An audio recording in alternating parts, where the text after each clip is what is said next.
El único lugar donde la palabra éxito está antes que la palabra trabajo es en el diccionario. Y nuestra meta es tener la red de innovadores sociales jóvenes más grande de nuestro país. Nosotros ya hemos formado cerca de 300 jóvenes en un programa que dura 4 meses, porque un presidente en Colombia que quiera joder a una empresa lo hace con un decreto, lo hace utilizando los mecanismos de policía judicial de las entidades. Pero les doy solamente un datico. El presidente que quiera dormir 8 horas en un periodo de 4 años, duerme 400 y pico de días. Entonces, hay que entender que, no es estratégico. 4 o 5 horitas está bien.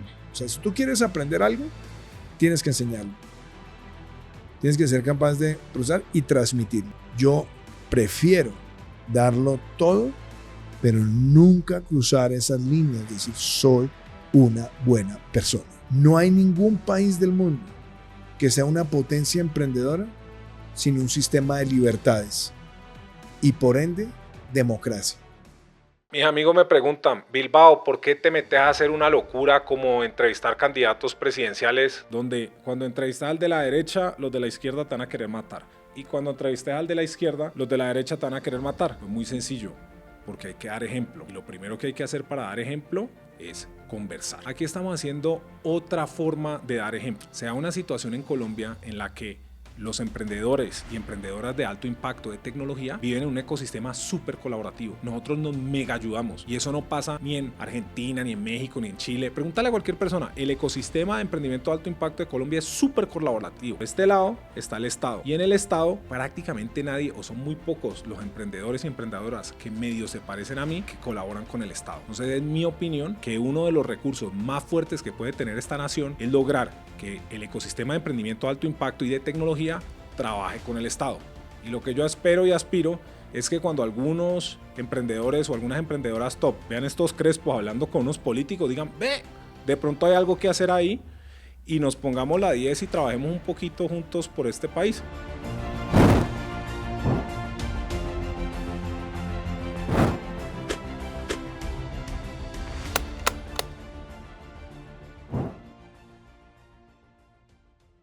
Presidente Duque, bienvenido a Estado X, es un honor tenerlo acá y por supuesto la mayoría de nuestros oyentes lo conocen, pero nos encantaría que nos contara en sus propias palabras quién es Iván Duque y cómo se define usted.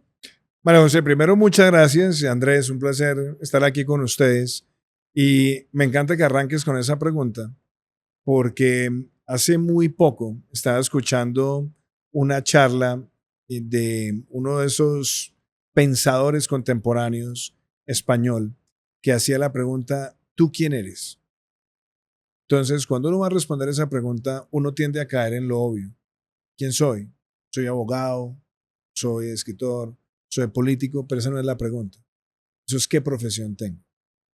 O te puedo decir, soy bogotano, o soy antioqueño, y eso es de dónde soy. Entonces, la verdadera pregunta de quién es uno, más allá de títulos, más allá de logros que uno pueda tener, tiene que ver con la condición humana. Y yo me defino como una persona que amo con mucha pasión el estoicismo. Creo en buscar todos los días, con mucho esfuerzo, ser una buena persona.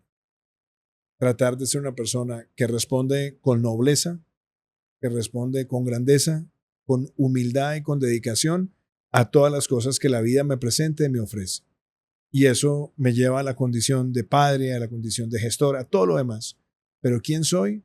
Iván Duque es una persona que todos los días lucha y trabaja por construir las virtudes estoicas en su comportamiento. Esa es la persona que yo soy.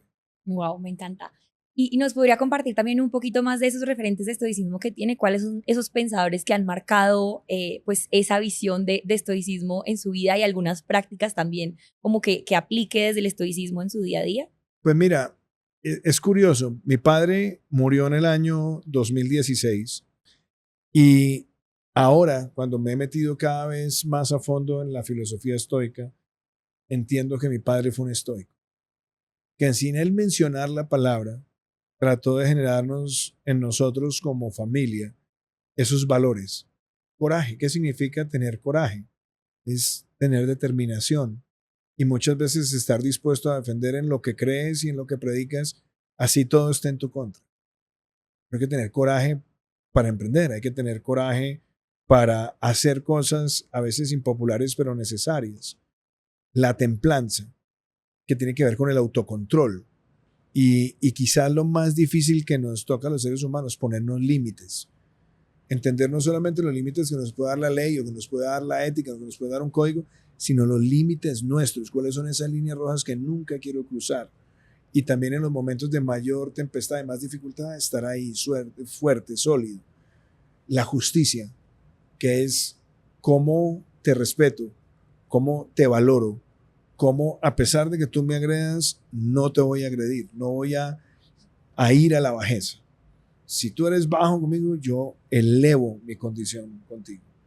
Y la sabiduría, que es la búsqueda todos los días del aprendizaje y el tener mentalidad siempre abierta a ser un aprendiz.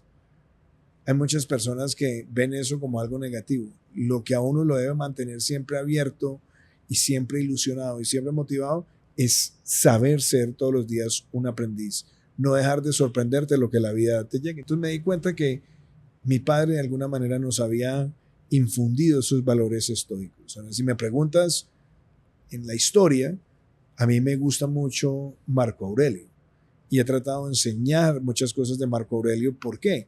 Porque él llevó a la práctica el estoicismo desde el gobierno. Mucha gente dice es que el estoicismo es una escuela filosófica. No, yo no creo que sea una escuela filosófica. Yo creo que es una escuela de autogobierno.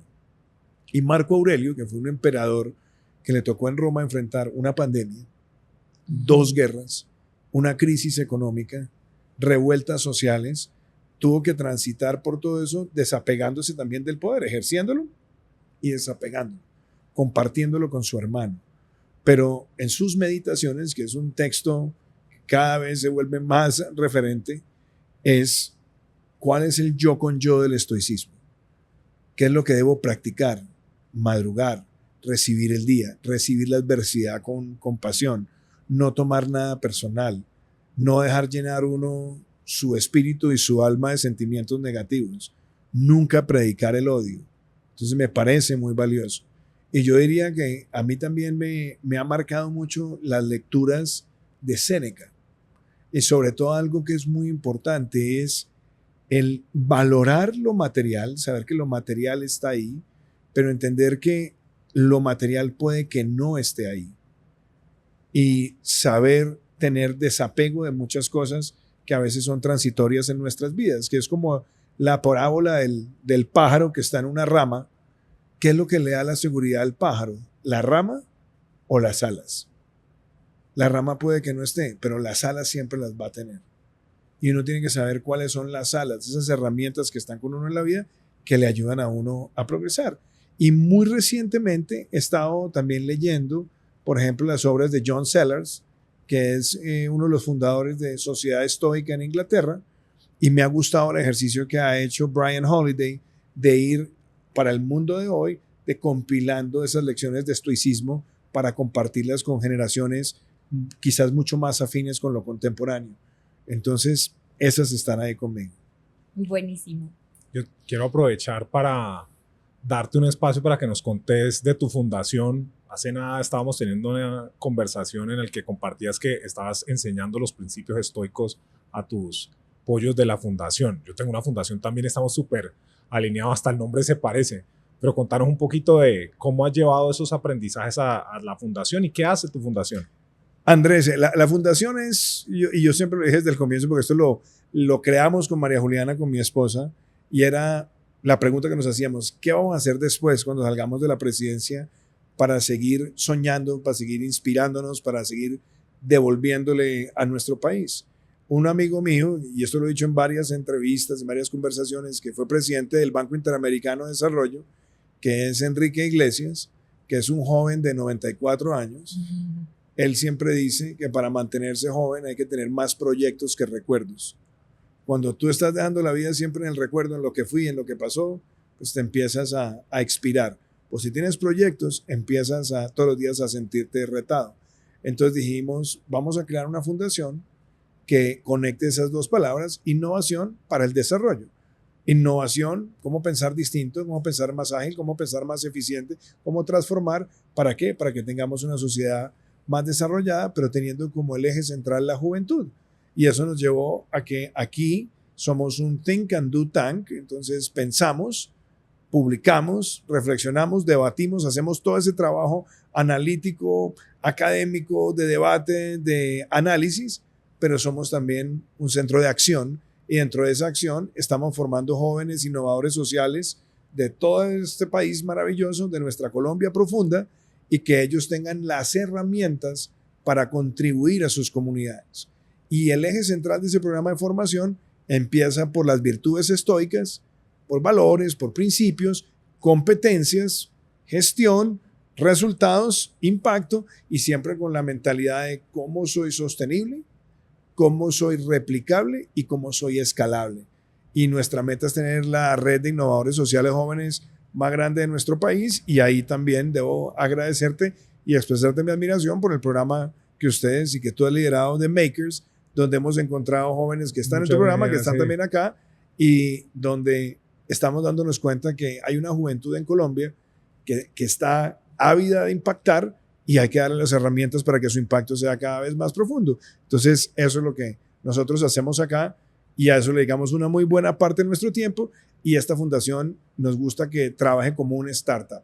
Aquí no queremos mucho en estructuras súper jerárquicas, nos gustan estructuras mucho más planas, nos gusta un modelo de trabajo de constante innovación, de preguntarnos todos los días qué podemos hacer mejor, qué podemos hacer más eficiente, pero con una meta, y es esta red social de innovadores tiene que ser la más grande de Colombia y la más grande de América Latina. Me encanta. ¿Y cómo ve la fundación hoy en números? ¿Qué han logrado hasta ahorita y cuáles son las metas próximas que tenés? Bueno, esa es una buena pregunta, porque a veces cuando uno ya está en conversaciones, tú has sido inversionista, has sido emprendedor, has sido todo, le empiezan a uno a preguntar por los KPIs, ¿no?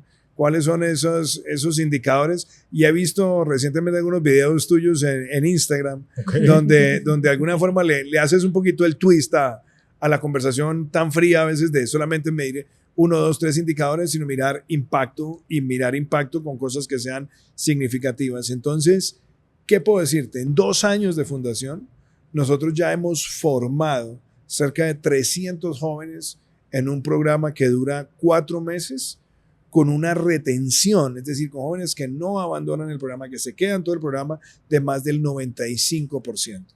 Y que tienen que hacer esto después de sus horarios académicos, y se conectan. Es un programa que tiene un componente virtual, un componente presencial, un componente sincrónico para todos, asincrónico, porque hay tutorías, porque tenemos masterclasses, y tenemos un bootcamp de 4 días que se realiza en Bogotá, donde es un retiro, una inmersión en todo esto, donde nuestra hoja de ruta es el estrato talento. Aquí no hay estrato 1, 2, 3, 4, 5, 6, aquí hay estrato talento. Aquí hemos tenido jóvenes que están en las mejores universidades del mundo, y jóvenes que están en las comunidades más apartadas, carentes de acceso a muchísimas cosas, pero se encuentran por su talento y se nutren con su talento. Entonces también ahí hay un aprendizaje muy grande. Y hemos creado, más allá de estos 300 jóvenes que han pasado por nuestros programas de formación, una red de ya más de 1,000 jóvenes. Tenemos una red que se alimenta todos los días, y con ellos hemos puesto en marcha también nuestros foros globales. Hemos hecho ya 2 foros globales donde hemos traído alrededor de 80 de los speakers más importantes. El año pasado fue en inteligencia artificial, este año fue en energía, el año entrante un tema que también para ustedes es de inmensa sensibilidad, que es salud mental. Entonces también estamos haciendo esta fundación un lugar donde todas estas conversaciones ocurren, y hay algo que este año nos tiene muy contentos, que espero dejarlo cerrado en el mes de diciembre, y es la creación de nuestro primer fondo de capital ángel para invertir en pequeños emprendedores en el país, donde vamos a tener prácticamente una división entre lo que es apoyar innovación social puramente y lo otro que es financiamiento de emprendimiento, teniendo en cuenta que queremos que todo emprendedor tenga una filosofía de impacto social, pero a veces en la innovación social hay personas que están buscando capital no necesariamente para ser empresarial pero sí para ser gestión sostenible de impacto territorial. Majo, ¿estás viendo este tema? Nosotros estamos tratando de hacer un fondo hace rato y aquí viene el señor en 2 añitos, saca un fondo, comienza a invertir en todo el mundo. No. Sí, ahí hay una lección de ejecución de aquí para acá. Creo que nos No, tenemos que poner las no, pilas. o sea, no, pero ustedes están haciendo cosas maravillosas y para mí son un referente, pero es que yo también tengo una lógica de actuar en muchas cosas, Andrés, y es, a mí no me gusta la parálisis por análisis. Y a veces uno muchas veces termina capturado en la planeación de lo mejor para empezar algo. Yo a veces creo que uno tiene que tener una idea, una concepción, saber cuál es el norte y arrancar. Y ya las demás cosas se empiezan a perfeccionar en la práctica. Seguro. Absolutamente. Y me voy a hablar por vos, Majo, pero nos ponemos a disposición para el proyecto que estás haciendo en el fondo específico. Nosotros somos muy buenos para evaluar compañías, hemos hecho infinidad de Imagínate, esa inversiones. experiencia. Entonces, contá con nosotros para eso, que esos proyectos son divinos, ¿no? Sale uno con los ojos aguados cada vez que va a una de estas actividades, entonces contá con nosotros para eso. Muchísimas gracias. Pues para mí es 100%. muy atractivo también que trabajemos de la mano por la experiencia que ustedes tienen y dentro de mi experiencia de vida, muchos años también en banca, tuve la ocasión cuando trabajé en el BID de apoyar desde el Fondo Multilateral de Inversiones los primeros también programas de inversionistas ángeles en América Latina y ayudar en los marcos regulatorios de Venture Capital en muchos países. Entonces, ahora quiero también que esta fundación empiece a tener ese fondo y ese fondo vaya creciendo en el tiempo, obviamente con una expectativa de que seamos también rentables para poder seguir impactando a muchas más empresas y a muchos más innovadores, pero vamos a arrancar ya y nos vamos a divertir también aprendiendo y a veces uno eso aprende los trancazos también, Andrés. Y con eso también creo que te vamos a poder ayudar porque en la fundación que monté yo hasta hace poquito, todo era fondeándolo nosotros, ya encontramos unos modelos de negocio con educación para la gente que tiene estratos económicos mayores que subsidian a los otros. Después compartimos notas porque ya no necesito levantar plata y creo que lo podemos hacer parecido en tu fundación. Cuando nosotros empezamos este sueño, una de las principales tareas, como yo tuve la ocasión de en la vida trabajar también mucho con fundaciones en el FOMIN, cuando yo trabajaba en el BID, me di cuenta que muchas fundaciones terminan muriendo por unas enfermedades que se vuelven comunes. Una de ellas es la proyectitis aguda. Entonces, para poder sobrevivir, entonces empiezas a hacer un proyectico aquí, un proyectico allá, otro más allá, otro más. Entonces, finalmente terminas saliéndote del foco y terminas haciendo un poco de, si me puedo decir en francés lo digo, pero huevonaditas o cosas que no tienen la fuerza necesaria para simplemente subsistir. Entonces nosotros dijimos desde el comienzo, vamos a tratar de que en el concepto de la fundación nosotros tenemos un norte, nuestro foco de los programas, queremos ser autosostenibles, pero lo que vayamos recogiendo también de todos los escenarios de fondeo es para tener un endowment en la fundación. Aquí en Colombia a veces la cultura, el endowment no está, entonces poner al equipo a hacer fundraising.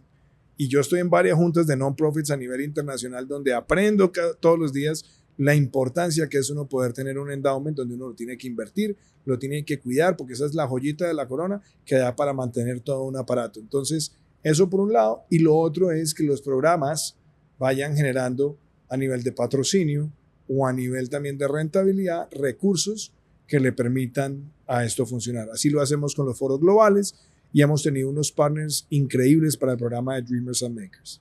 Lo máximo, súper alineados en ese sentido. Yo quisiera que nos devolviéramos un poquito a la fase de presidente y sobre todo a cómo llega usted a tomar esa decisión. ¿Hay algún momento, hay alguna experiencia que como que lo lleva a tomar esa decisión de querer dirigir este país o cómo se ve ese proceso detrás de?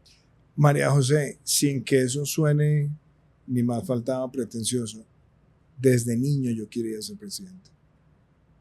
Yo no hay un momento de mi vida que yo no lo haya tenido presente. Quizás de niño era un sueño, después se puede volver una ambición, pero lo bonito es cuando las cosas se vuelven una vocación. ¿Cuál es la diferencia entre una ambición y una vocación? Que una ambición es algo que quieres tener. Una vocación es algo que quieres ejecutar. Tienes la vocación emprendedora, tienes la vocación del sacerdocio, tienes la vocación de ser un deportista de alto rendimiento, tienes la vocación de ser un emprendedor.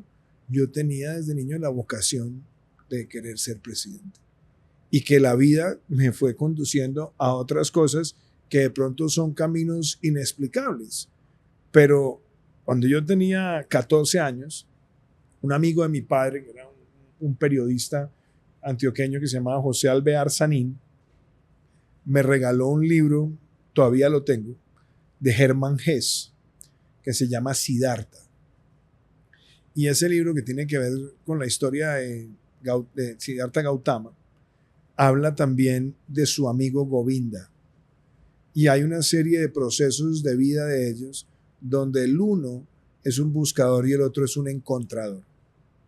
Entonces, durante una muy buena parte de la vida yo quería era ser un buscador. Quería éxito, quería reconocimiento, quería ganármelas todas, quería llegar a una reunión y tenía que ser el que más supiera, tenía que ser el que mejor hablaba. Todo era muy competitivo, extremadamente competitivo. Y así de alguna manera era Govinda en ese libro. Hasta que llega un momento donde la vida le da unas señales de desaceleración. Pasar del hacer al ser. Sí, y entonces cuando nacieron nuestros hijos, que yo empecé como a posponer cosas, yo quería regresar de Estados Unidos a Colombia, lanzarme de una a la política electoral, y entendí que había una etapa que estaba disfrutando muchísimo, de mucha nutrición espiritual, intelectual, pero sobre todo familiar, con María Juliana, empezar esa nueva etapa de la vida. Y dije, bueno, si esa vocación llega, pues llegará el momento, pero ya no me voy a desesperar porque las cosas pasen. Y justo en esos momentos es cuando la vida empieza a traerte cosas que te convierten en un encontrador. Y ahí es cuando tú empiezas a preguntarte, hey, ¿por qué en el momento en que yo dejé de estar buscando, aparecen ciertas cosas y de pronto ya tienes una lectura espiritual, personal, que te permite conducirla mucho más fácil? Y ahí es cuando, por ejemplo, después de que había nacido mi hijo Matías, terminó el gobierno del presidente Uribe y él me dice, véngase conmigo a Naciones Unidas. Y me fui como asesor de las Naciones Unidas en un proyecto maravilloso, verlo a él resolviendo en la comisión del Mavi Marmara junto a personas como Joseph Schihanover o Osden Sandberg o el mismo Palmer, que había sido primer ministro de Nueva Zelanda, y verlos a ellos resolver y nosotros estar ahí con Elana Guedes como asesores de semejante grupo y entender que yo estaba aprendiendo de un gran líder muchísimas cosas, después estar con él en su agenda internacional y después ayudarle a concebir desde su perspectiva académica, porque él lo empieza a crear en su mente cuando estaba en Georgetown, la idea del centro democrático, primero como una idea política y después llevarlo a la práctica como un partido. Y justo en ese momento también mi carrera hizo otro giro. Regresé al Banco Interamericano de Desarrollo a dirigir una división que tenía los temas de juventud, que tenía temas de emprendimiento, que tenía temas de gestión cultural y temas de responsabilidad social corporativa. Y fui feliz 2 años, y ahí es cuando un día me llama el presidente Uribe y me dice, oiga, hemos hablado muchas cosas, véngase para Colombia a lanzarse al Senado. Y ahí hay una anécdota que para mí fue muy diciente. Yo sabía que en ese momento ya era para mí el llamado, o como lo diría Vargas Llosa, el llamado de la tribu. Y recuerdo que llamé a mi papá y le dije, bueno, papá, me regreso al Senado. Mi papá era un gran gestor público, había sido gobernador, había sido ministro, pero mi papá tenía una relación de mucha distancia con el Congreso. Y yo tenía una carrera ya de muchos años en Estados Unidos, con una proyección, y me dice, mijo, pero usted va a dejar tirado todo lo que ha hecho en Estados Unidos para ser senador. Y yo le dije, no, papá, para ser presidente. Yo sabía que yo llegaba a ese momento a construir ese camino. Y ya cuando llegué al Senado, cuando empecé a trabajar de nuevo con un gran mentor como Uribe, que tiene una visión de país maravillosa, pues yo me di cuenta que ese era el momento en el cual adentro me estaba diciendo el alma, hágalo. Y no teníamos una campaña, no teníamos estructura de campaña, ni grandes presupuestos. Teníamos un partido, pero un partido donde también hay sus propias dinámicas de competencia, de polémica y todo. Y empezamos así, con un grupo de 5 personas haciendo unos talleres que llamaban Construyendo País. Nos poníamos un casco, un croquis del mapa de Colombia con una pregunta: ¿usted qué propone para un mejor país? Y hacíamos los talleres y le entregábamos a las personas un post-it y un Sharpie. La gente escribía, se paraba, se ponía el casco porque había que estar en modo de construcción y se llenaba el croquis con las propuestas de todos esos talleres, más de 200 talleres en todo el país. Y a mí me dio, cada vez que conversaba, y a veces había eventos de 10, 15 personas y otros de 200, 300 y muchas más, iba uno llenando ese capítulo del alma. Hicimos seguir adelante en una competencia feroz. Mucha gente no creía que fuera a ser posible, pero yo estaba convencido, con un equipo de gente también convencida de que estábamos haciendo una política distinta, alegre, propositiva, y así fue como ganamos en el Centro Democrático. Fuimos a una consulta, primera vuelta, segunda vuelta, y llegar al gobierno a tener que enfrentar una pandemia, una crisis migratoria sin precedentes, un huracán categoría 5, los estragos del terrorismo, el narcotráfico, un proceso de paz frágil y muchas otras cosas que uno va enfrentando. Pero sin esa vocación, nada de eso hubiera podido ser posible. Entonces, para mí la fe ha sido muy importante.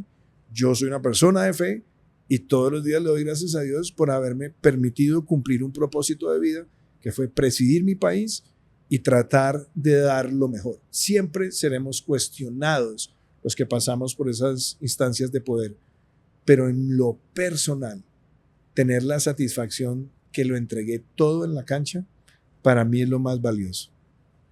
A mí me parece interesante porque nosotros tenemos un proyecto que se llama Inevitables y vos acabas de echar básicamente una descripción muy, muy clara del mindset que estamos buscando en los invitados y en las personas, porque es esa gente que ve a través del horizonte y dice yo voy a llegar allá. A veces desde que son niños como vos que querías ser presidente desde niño, o a veces después ya más adolescentes o más adultos gestan como el sueño. Pero me lleva a una pregunta como muy, muy fuerte y es, listo, vos sos presidente, entregaste todo en la cancha, se acaba el mandato. ¿Una depresión la berraca o qué pasa el día después? No, cero, Andrés. ¿Sabes por qué? Porque de nuevo voy a las personas que terminan uno encontrándose en la vida, vienen con una razón y con un motivo. No era normal que un niño de 5 o 6 años quisiera estar al lado de su papá en todas las reuniones con la gente mayor. Yo no me le despegaba a mi papá. Mi papá iba a hablar con expresidentes, con compañeros de gabinete, con líderes empresariales, y yo siempre, y él me llevaba. Y me decía, escuche primero antes de opinar. Y sabía valorar lo que yo decía. Y tuve esa formación, pero también él me enseñó con su ejemplo. Mi padre fue gobernador de un departamento, 2 veces ministro, y yo me acuerdo que mi papá, cuando salió del Ministerio de Minas en el año 86, mi papá salió y al otro día ya no había seguridad, al otro día ya no había nada de todas esas cosas que rodean el poder, y me dijo, mijo, nos vamos a hacer mercado. Y recuerdo que llegamos tranquilos al supermercado con el carrito. Entonces, mi padre nunca se apegó de esas cosas que son transitorias en la vida. Siempre con buenos recuerdos, pero nunca se apegó. Y me enseñó a eso. Entonces, María Juliana, yo creo que estaba muy preocupada de qué iba a pasar conmigo el 8 de agosto del 2022, pues decía, este señor que levanta a las 4 de la mañana y empieza a llamar generales y a las 7 de la mañana ya ha repasado todo el gabinete y tiene estos horarios frenéticos, y el tipo además tiene 45 años, este tipo nos va a enloquecer. ¿Qué va a hacer al otro día? Y nosotros, yo recuerdo, terminamos, fuimos a una reunión con los compañeros de gobierno, había un grupo de rock, volví a tocar guitarra y demás, y al otro día nos fuimos para República Dominicana en un desconecte de familia, 8 días, donde yo sentí que me había ido un siglo, porque era la desaceleración completa, y después llegamos a Bogotá, y entonces volví a la disciplina de los hábitos y las rutinas. Entonces a mí me gusta levantarme muy temprano Y yo me acuerdo que esa primera semana todavía los chinos no habían entrado al colegio y yo estaba el 15 de agosto parado a las 4:30 de la mañana con la maleta yéndome a nadar a la piscina. Entonces uno empieza a sustituir rutinas, empieza a sustituir hábitos y empiezas a soñar. De nuevo, porque si te quedas en los recuerdos, tu mente se anquilosa. Yo en mi mente cuando pienso en la presidencia, pienso en un momento maravilloso, retador, de múltiples enseñanzas y uno todos los días sigue aprendiendo de lo que pasó, pero mi mente estaba en el futuro. Vamos a montar la fundación, vamos a trabajar en los temas ambientales en los que estábamos involucrados, tenía presente ir a la Universidad de Oxford, a empezar a participar en clases, a escribir, a hacer otras cosas. Entonces la transición fue realmente rápida y muy amigable. No tengo ni viudez de poder y nunca la he tenido. Y la otra cosa es que uno tiene que tener la capacidad para reírse de uno mismo. Entonces yo pasé de ser el comandante en jefe de todas las fuerzas militares y de policía, y como le digo yo molestando a María Juliana, aquel 8 de agosto la que me hiciera caso en la casa era Alexa, porque ya ni los otros se querían levantar. Entonces la vida es de transiciones y qué bonito ver esas transiciones en la vida. Cuando la gente se apega a cosas transitorias, la vida sufre mucho. Cuando las cosas transitorias saben que se acaban, eso las hace más especiales. Y yo quisiera que ahí habláramos un poquito como de la idea de éxito, o sea, cómo se ve el éxito después de haber tenido poder, qué cambió ahí en esa visión y cómo ahora ha ido construyendo esa nueva visión de éxito. Es que yo creo que el éxito, yo nunca he definido, ¿sabes, María José, el éxito en sencillamente haber alcanzado una instancia de poder? Sí, yo fui presidente, qué importante. Y es una satisfacción que todos los días la llevas al alma por el amor a tu país, por lo que significa, por el respeto a la oficina presidencial. Pero la vida tiene éxitos de muchas dimensiones. Por ejemplo, esas pequeñas victorias que uno logra espiritualmente. Para mí todos los días trato de llevar ese éxito de saber que soy una persona que estoy en paz espiritual. Y para mí ha sido muy importante en todos los momentos, desde pelado hasta hoy en día, el hecho de poderme ir a dormir y saber que no siento odio por nadie. Que no le tengo envidia a nadie. Eso para mí es un éxito personal. Para mí es un éxito personal el matrimonio. Saber que hemos sido capaces de tener un matrimonio estable, que hemos pasado por muchos momentos, que hemos crecido juntos. Para mí el éxito también es saber qué huellas estás dejando en tus hijos, que es una lucha constante. Para mí el éxito es ser capaz de transmitirle a otra persona una idea, ayudar a formar. Entonces, yo no tengo una idea del éxito solamente por el título o porque lograste algo en lo político o inclusive en lo material. Yo creo que la vida tiene muchos éxitos y a mí me encanta valorar los éxitos de todas las personas porque siempre le preguntamos eso al millonario, hey, mira, ¿cómo hiciste para hacer el éxito? Y el otro día me pasó una cosa muy bonita, estaba caminando y me metí a una panadería y estaba el dueño de la panadería, se puso a conversar conmigo y entonces le dije, oye, cuéntame de tu vida. Me dijo, no, yo estoy feliz. ¿Y por qué? Me dijo, porque me siento muy exitoso porque logré graduar a mis 4 hijas como profesionales. Eso es un éxito. Mega o sea, éxito. Un éxito berraco. Sí. O sea, cuando uno en la vida va cerrando todos esos episodios, pues eso lo hace a uno muy feliz. Entonces, para mí, lo importante no era el poder. Tú me dices, oye, ¿qué se siente tener poder? ¿Sabes? No, se puede sentir muchas cosas. Para mí el poder era una herramienta, no un fin en sí mismo. Entonces, cuando yo te digo, mira, con ese poder logramos que en este país pasáramos de nada, casi nada, en energías renovables, a ver que Colombia hoy tiene 2.000 megavatios, que con decisiones de Estado ayudaste a que se hicieran, o que lograste dejar una matrícula gratuita para el 97% de los estudiantes en las universidades públicas de Colombia. Para eso es el poder. O haber logrado bajar un programa de vivienda a través del cual más de 300.000 familias adquirieron por primera vez su casa.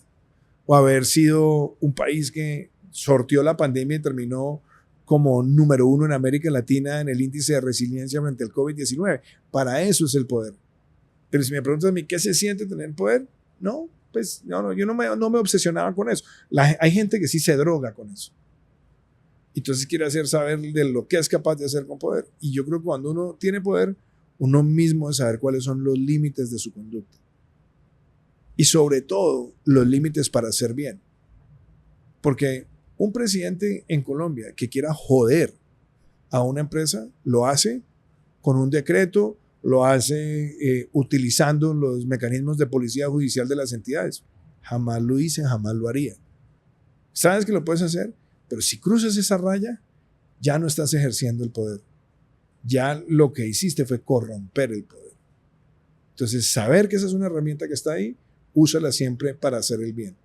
Y yo recuerdo que había gente que me criticaba y me atacaba, decía, no, es que el problema de Duque es que es muy buena persona. Yo lo escuchaba bastante.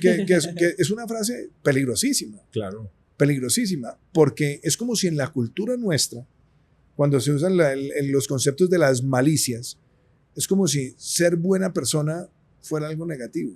No, es que deliberadamente quiero ser una buena persona.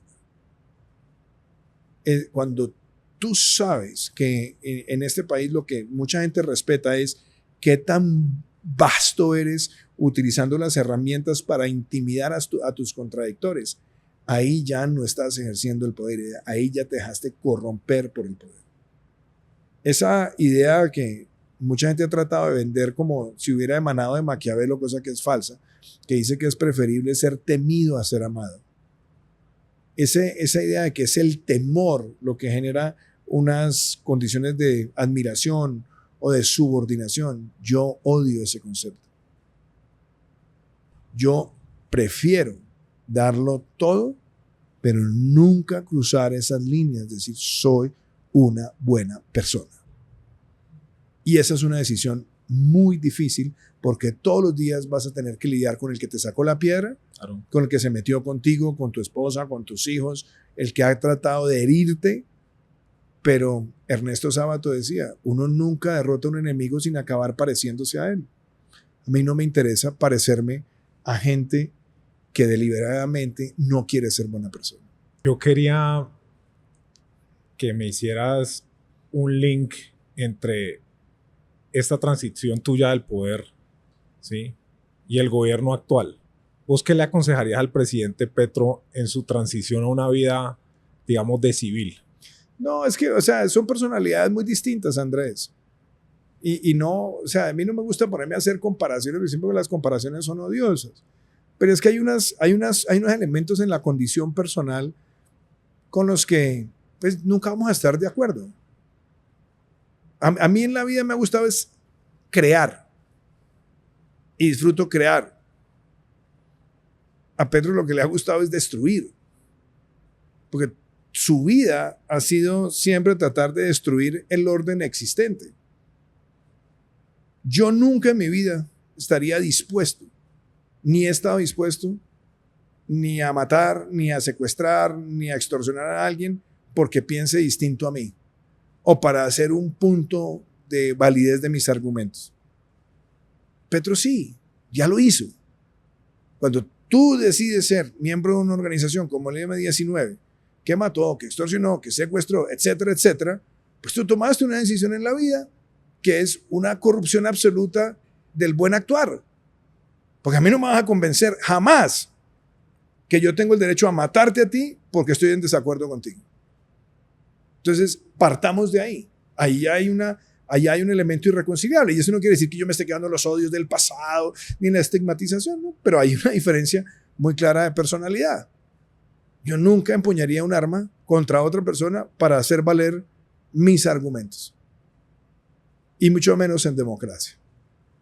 Y lo segundo es que en la forma de hacer política, porque hacer política también tiene que ver con tu comportamiento, yo no puedo con utilizar los púlpitos que te da el poder político para sembrar cosas que destruyan en la sociedad.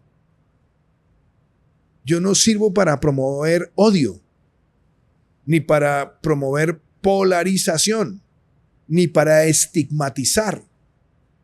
Yo gané una candidatura presidencial donde después de un estudio que hizo en la Universidad Javeriana validó, lo cual me sentí muy contento que nuestra campaña no cayó en ataques personales ni en la difamación de nadie. Y aquí hemos visto también todo lo contrario. Entonces, ahí hay unas diferencias de personalidad. Y lo otro es que Petro es una persona que tiene unos síntomas de narcisismo, megalomanía y hasta sociopatía de alguna manera. Él se mira al espejo y él se siente Nelson Mandela, él se siente Simón Bolívar.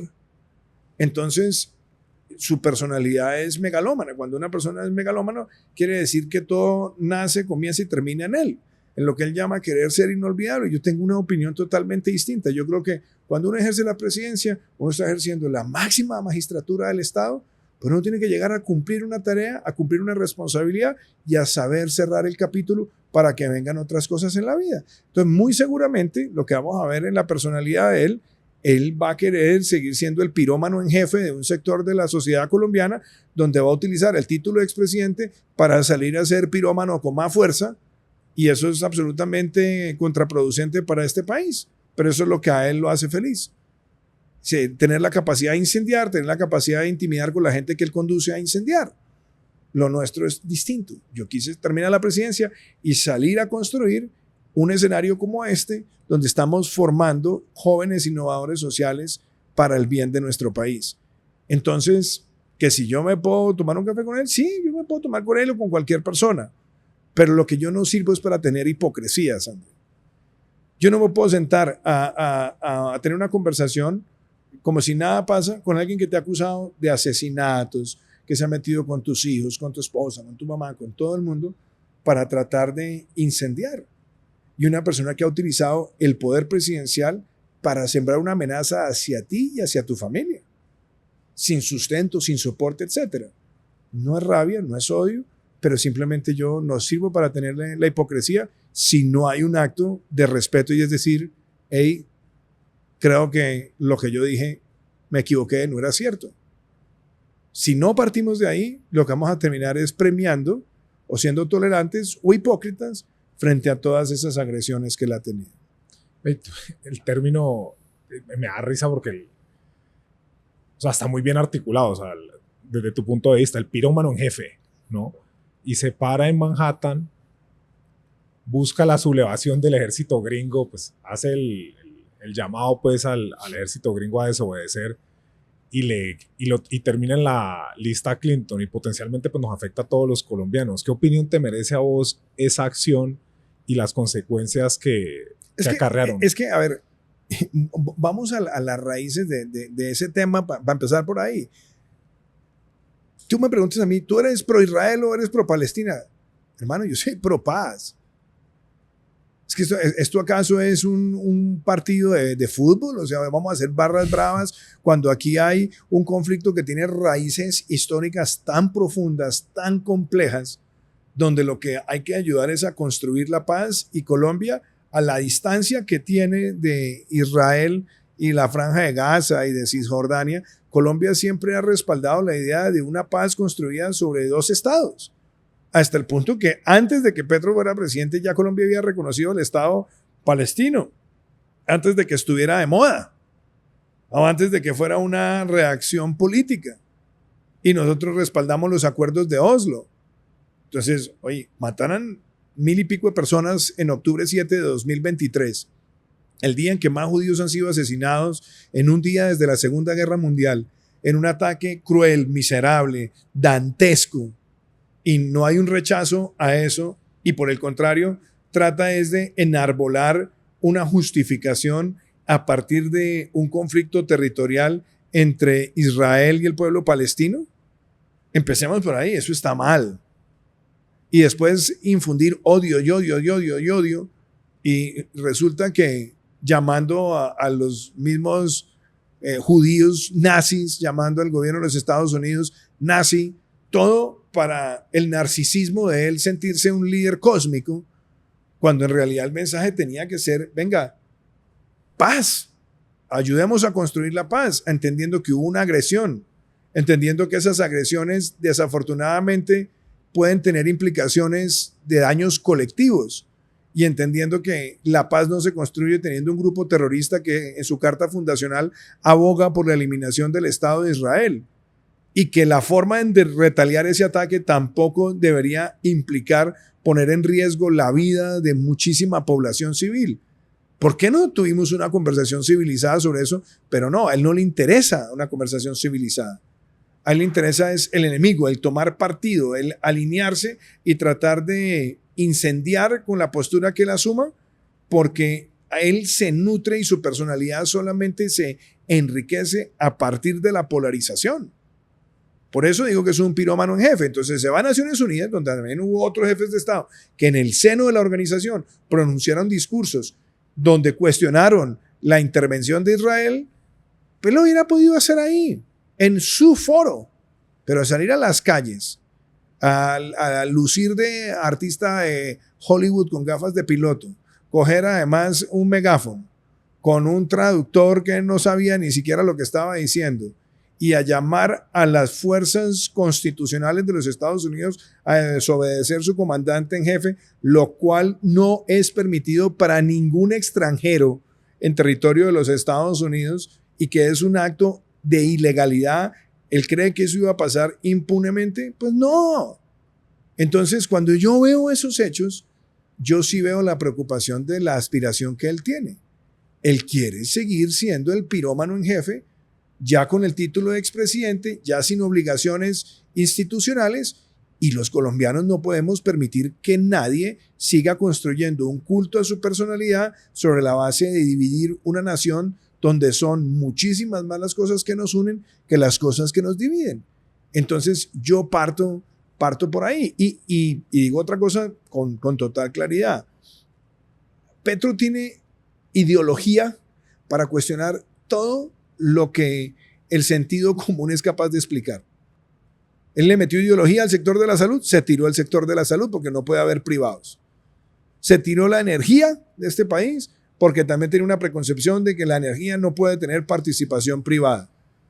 Se ha tirado las relaciones internacionales por el culto a la personalidad y el deseo de él polarizar y romper el orden de las cosas, y así lo ha hecho con múltiples sectores. Yo creo que ya hay una generación de colombianos que decimos con claridad, y sobre todo las generaciones que vienen, pasemos ya esta página de estar viendo las cosas es quién es mi enemigo, y entendamos que podemos tener diferencias de pensamiento, que hay que celebrarlas, pero que seamos capaces de entender que hay elementos de la funcionalidad del Estado que no se manejan por ideologías, sino por la data, por la práctica, por la evidencia y por el deseo de producir el mayor bienestar posible a la sociedad.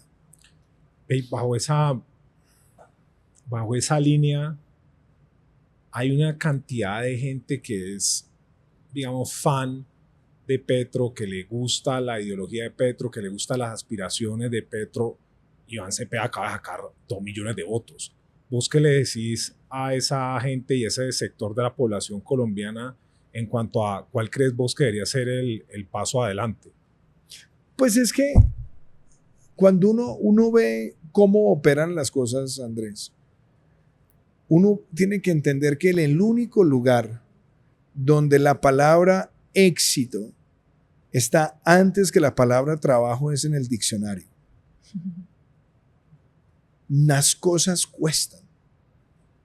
Entonces, toda esa verborrea constante de querer resolver las cosas por decreto y de creer que el aparato empresarial es una especie de vampiro que se está chupando la sangre de los inermes trabajadores para tratar de generar odio entre dos fuerzas que detonan el éxito empresarial, porque ninguna empresa es exitosa sin sus empleados y ningún empleado es exitoso sin su empresario o su empresa, pero a él le interesa romperlo, pues eso es una torpeza descomunal. Y más en un momento donde el mundo ya superó esos debates. En una muy buena parte del mundo esos debates están superados. Y aquí todos los días te dicen, es que todo tiene que ser público. El prurito estatista. O también el prurito de a lo bueno volverlo malo y a lo malo volverlo bueno. Ahora te vivimos nosotros todos debiéndole a Timochenko y sus secuaces cuando laceraron al pueblo colombiano durante 5 décadas.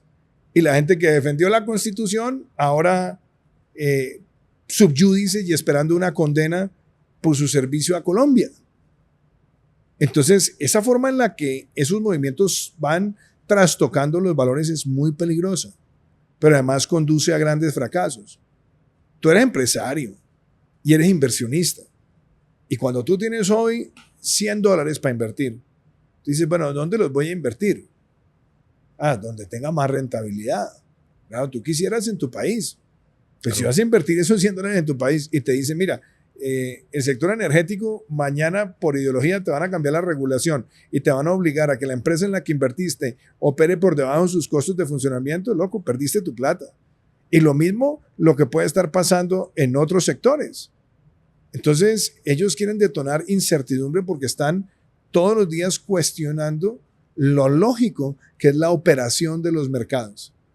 Y si permitimos que eso siga prosperando en Colombia, pues vamos a ver más fuga de capitales, más fuga de cerebros. Y sí, habrá sectores que sean rentables, porque aquí no hay inversionistas que no entiendan la rentabilidad. Hoy en día un inversionista de portafolio compra bonos colombianos y sabe que le van a pagar el 10 o el 12% en dólares o el 9% en dólares. ¿Y por qué toma esa decisión? Sabiendo todos los problemas, pues porque Colombia tiene una historia de que nunca ha incumplido los vencimientos de su deuda. Nosotros ¿no? pagamos. Y si voy a diversificar, pues bueno, okay, tomo ese riesgo. Pero no está tomando el riesgo por las razones correctas. Está tomando el riesgo por las razones incorrectas. Sí. Entonces, claro que en estos momentos de tanta ansiedad y de tanta incertidumbre, hay gente que sabe hacer plata o tiene lo suficiente para diversificar. Pero nosotros nunca hemos sido un país que se ha destacado por ser un factor de incertidumbre, aún teniendo que haber vivido tantas dificultades. Entonces, sí creo que muchas de estas personas que hoy son llevadas a elegir ese modelo, solamente porque creen que en su promesa estatista están las soluciones a Colombia y en la lucha de clases está la redención de los más vulnerables, pues yo sencillamente les diría, no hay ningún país del mundo hoy que sea exitoso sin reconocer las reglas de la estabilidad del capital, sin entender que el emprendimiento y los trabajadores son parte del mismo concepto y sin asumir que el Estado debe regular y solamente debe participar activamente en aquellas cosas donde no se estén pudiendo resolver las brechas sociales con la mera intervención del sector privado. Es decir, el Estado hasta donde sea necesario y el mercado hasta donde sea posible. Esa es la fórmula del éxito, por lo menos que hoy en el mundo se ve entre los países que mejor se desempeñan frente a los que están todos los días generando incertidumbre. Hablando de la fórmula del éxito, yo quisiera que habláramos un poquito más de la fórmula del éxito personal y justamente como cuáles son esas rutinas, esos hábitos, esos rituales que le han permitido asumir uno de los que puede ser pues los cargos más difíciles, con mayor responsabilidad, con mayor presión. ¿Qué cosas hacen parte fundamental como de su día a día y cómo cree que ha podido como sobrellevar toda esta presión y toda esta responsabilidad de haber sido presidente desde estos rituales, rutinas y hábitos? Yo no sé si la palabra sea rituales, María José, pero digamos lo que hay, sí hay cosas que para mí han sido muy importantes. Uno, yo creo mucho en el estudio. Uno tiene todos los días que estudiar. Y por eso tener la cultura de aprendiz, que no es otra cosa que tener inquietud intelectual constante. Nunca sentirse el chacho, sino estar informándose, leyendo y también conversando y también escuchando. Es decir, tiene que haber una práctica de aprendizaje para escuchar a los que saben, o a los que más saben, para formarte y cultivar el conocimiento, y creo que también la capacidad de transmitir lo que has aprendido. Y eso implica oratoria y escritura, las dos cosas. Y yo lo miro con los programas nuestros. O sea, si tú quieres aprender algo, tienes que enseñarlo. Tienes que ser capaz de procesar y transmitirlo. Tienes que ser capaz de escribirlo.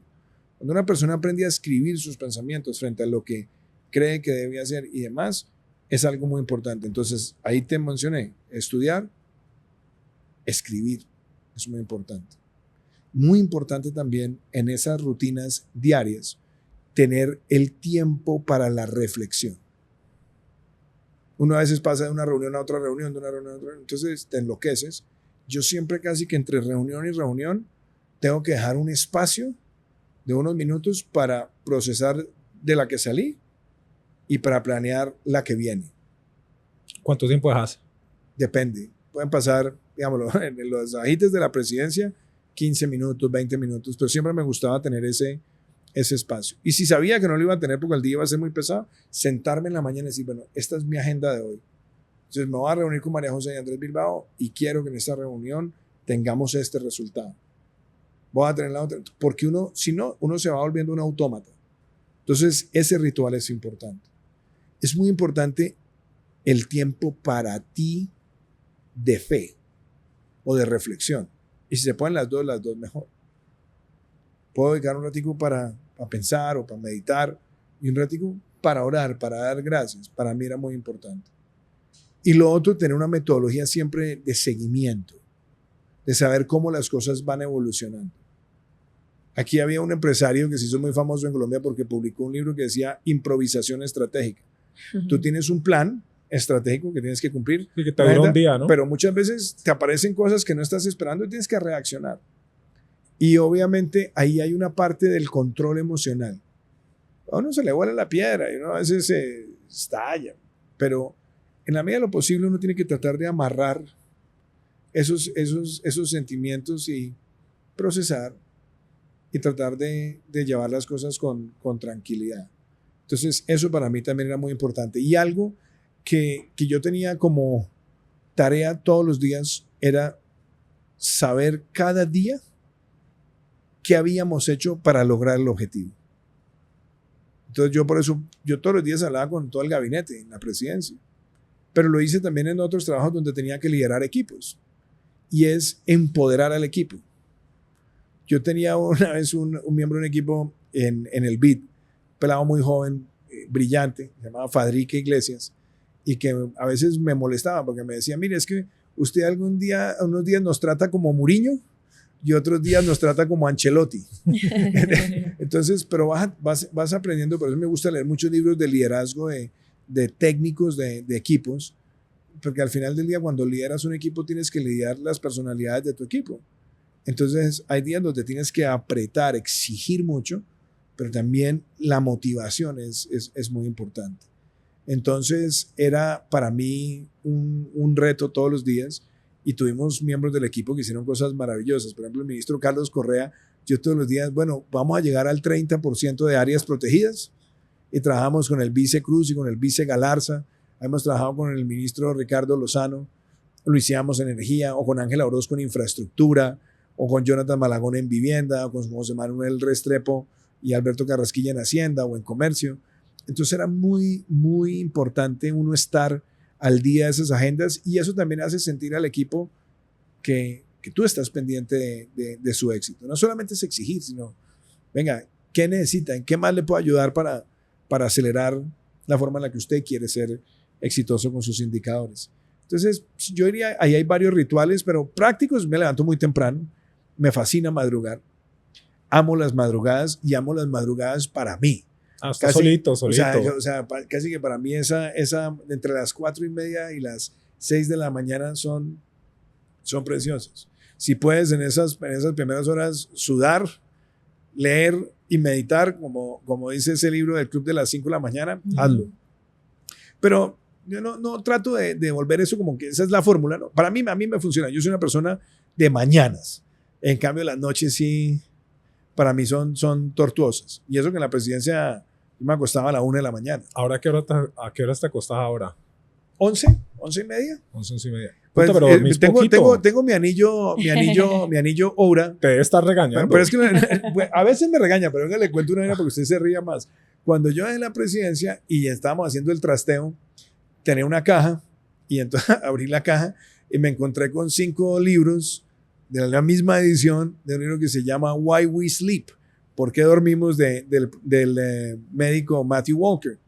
Y cada libro estaba dedicado por un amigo distinto diciéndome, Iván, es muy importante que entiendas el valor del sueño y tal. Amigos cuidándote. Entonces empecé a entender eso y hoy en día Mi meta es tratar de superar las 6 horas todos los días. Yo no he podido, pero ahí voy. No he podido, yo no he podido llegar o sea, cuando llego a las 7, esa vaina es casi que fantasiosa, pero si supero las 6, sé que estoy ganando un poquito más de vida. Entonces, ese hábito de madrugar era importante para mí.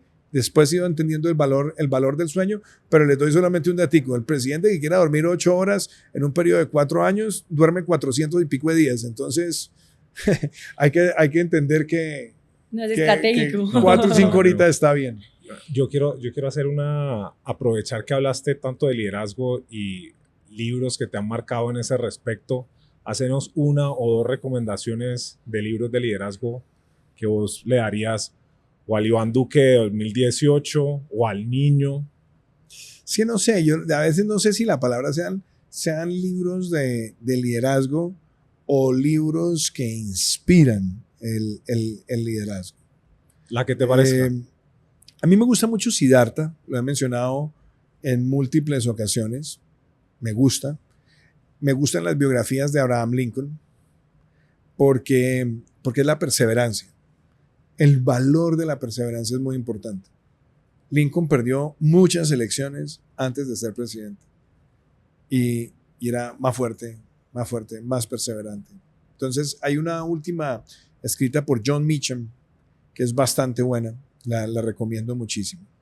Me gusta porque tiene que ver con el liderazgo. También me gusta una biografía de Harry Truman, que esta biografía de alguna manera a mí me cautivó. La escribió David McCullough porque habla de este personaje que llega a la presidencia circunstancialmente porque se muere FDR, Franklin Delano Roosevelt, y tiene que llegar a liderar un país y nadie daba 2 pesos por él porque era absolutamente circunstancial.